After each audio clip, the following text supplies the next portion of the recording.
Hi, I'm Althea. When I was 5, my grandma gave me a book called One Small Island. Inside of it was a story of Macquarie Island, which was saved from being overrun by introduced species. This led to my lifelong interest in its story. Macquarie Island lies 2,136 kilometres away from us, about halfway between Hobart and Antarctica. In fact, if you attempt to get directions from where we are now to Macquarie Island, Google Maps will entirely give up on you.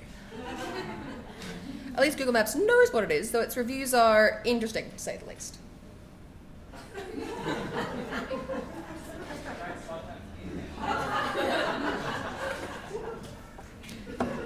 The discovery of Macquarie Island is accredited to Captain Friedrich Hasselberg, who spotted the island from his ship on July 11, 1810, while on a sealing voyage out of Sydney.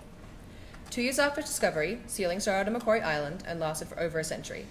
During this time, about 200,000 fur seals and 2 million penguins were killed for their oil. In 1875, the Eagle shipwrecked on Macquarie Island during a storm, and the survivors, 9 men and 1 woman, were forced to spend over 2 years on the island living in a cave.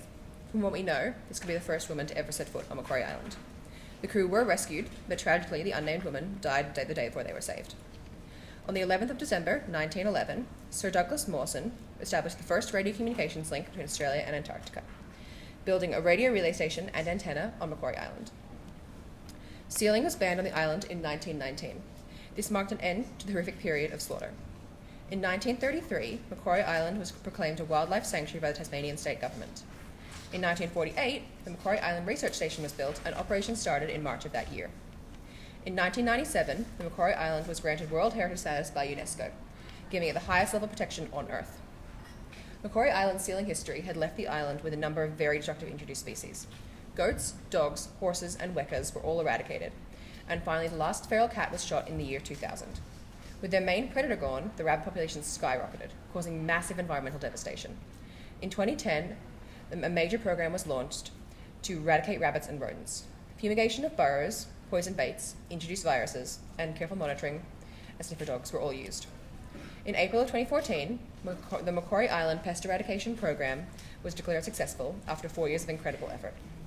This eradication has allowed Macquarie Island to return to its natural state as a sanctuary for many plants and animals. Many animals call this wild place home, including penguins, seals, whales, albatross, and many other species of birds. Elephant seals dominate the beaches, especially around the research station.